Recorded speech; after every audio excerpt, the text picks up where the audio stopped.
2020 को हम डिस्कस करेंगे। National education policy 2020। हाल ही में केंद्रीय मंत्रिमंडल द्वारा नई राष्ट्रीय शिक्षा नीति, जिसे हम नेशनल एजुकेशन पॉलिसी NEP 2020 भी कहते हैं, को स्वीकृति प्रदान की गई है। यह 21वीं सदी की पहली शिक्षा नीति है तथा यह 34 साल पुरानी राष्ट्रीय शिक्षा नीति 1986 को प्रतिस्थापित करेगी, रिप्लेस करेगी। राष्ट्रीय शिक्षा नीति 2020 का उद्देश्य 21वीं सदी की आवश्यकताओं के अनुकूल स्कूल और कॉलेज की शिक्षा को अधिक समग्र, लचीला बनाते हुए भारत को एक ज्ञान आधारित जीवंत समाज तथा ज्ञान की वैश्विक महाशक्ति में बदलना और प्रत्येक छात्र में निहित अद्वितीय क्षमताओं को सामने लाना है।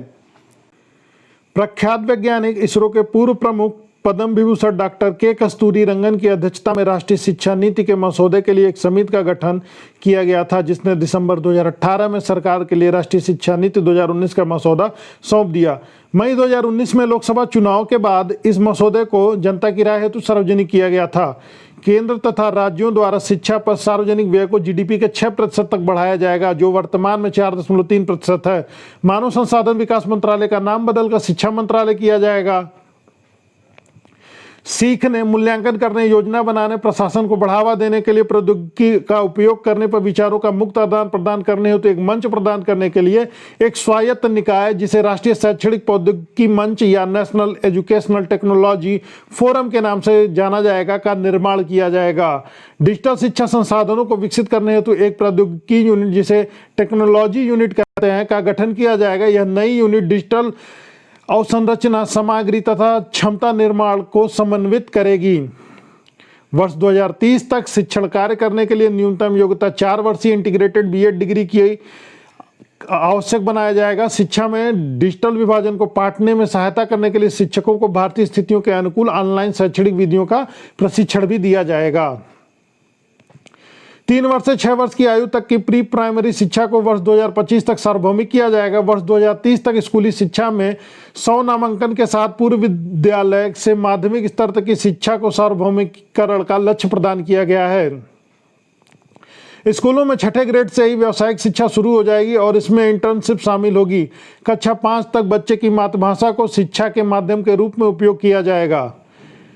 एक नई पाठ्यक्रम संरचना लागू की जाएगी, जिसमें 3 साल की आंगनवाड़ी प्री स्कूलिंग को सम्मिलित किया जाएगा। बुनियादी साक्षरता और संख्यात्मक ज्ञान पर एक राष्ट्रीय मिशन की स्थापना की जाएगी, जिसके अंतर्गत राज्य वर्ष 2025 तक सभी प्राथमिक स्कूलों में तथा कक्षा 3 तक सभी विद्यालयों द्वारा सार्वभौमिक बुनियादी साक्षरता और संख्यात्मक ज्ञान प्राप्त करने हेतु एक कार्यान्वयन योजना तैयार करेंगे। बोर्ड परीक्षाओं को आसान बनाने के लिए उन्हें फिर से डिजाइन किया जाएगा। परीक्षा में तथ्यों को रटने के बजाय मुख्य दक्षताओं का परीक्षण किया जाएगा, जिसमें सभी छात्रों को 2 बार परीक्षा देने की अनुमति होगी। स्कूली प्रशासन में परिवर्तन किया जाएगा। इसके लिए एक नई स्कूल गुणवत्ता आकलन एवं प्रत्यायन संरचना तथा सार्वजनिक और निजी दोनों प्रकार के स्कूलों को विनियमित करने के लिए एक स्वतंत्र प्राधिकरण का गठन किया जाएगा। अब बात करते हैं उच्च शिक्षा की। विविध प्रवेश तथा निकास विकल्पों के साथ 4 वर्षीय स्नातक डिग्री का आरंभ किया जाएगा। MPhil डिग्री को समाप्त कर दिया जाएगा। चिकित्सा एवं कानूनी शिक्षा को छोड़कर समस्त उच्च शिक्षा के लिए एकल अति महत्वपूर्ण व्यापक निकाय के रूप में भारत उच्च शिक्षा आयोग, higher education commission of India का गठन किया जाएगा। विभिन्न संस्थानों के मध्य अकादमिक क्रेडिटों को अंतरित करने एवं गणना को आसान करने के लिए एक एकेडमिक बैंक ऑफ क्रेडिट की स्थापना की जाएगी। महाविद्यालयों को 15 वर्ष के चरणबद्ध स्वायत्तता के साथ संबद्धता प्रणाली समाप्त कर दी जाएगी और इससे फायदा यह होगा कि विद्यालय एक स्वायत्त डिग्री देने वाली संस्था अथवा विश्वविद्यालय के घटक कॉलेज के रूप में विकसित हो सकेंगे। आकांक्षी जिले जैसे क्षेत्रों जहां बड़ी संख्या में छात्रों को आर्थिक, सामाजिक या जातिगत बाधाओं का सामना करना पड़ता है, को विशेष शैक्षिक क्षेत्र के रूप में नामित किया जाएगा। सभी लड़कियों तथा ट्रांसजेंडर छात्रों को एक समान गुणवत्ता युक्त शिक्षा प्रदान करने के लिए केंद्र सरकार लैंगिक समावेशी कोष, जेंडर इंक्लूजन बैंक के रूप में विकसित करेगी। चूंकि शिक्षा एक समवर्ती सूची का विषय है तथा अधिकांश राज्यों में अपने स्कूल बोर्ड हैं, अतः इस नीति के वास्तविक कार्यान्वयन के लिए सभी राज्य सरकारों को एक साथ लाना होगा। Civil Hindi PDF blog post की यह स्टोरी कुछ संशोधनों के साथ आपके समक्ष प्रस्तुत थी। धन्यवाद।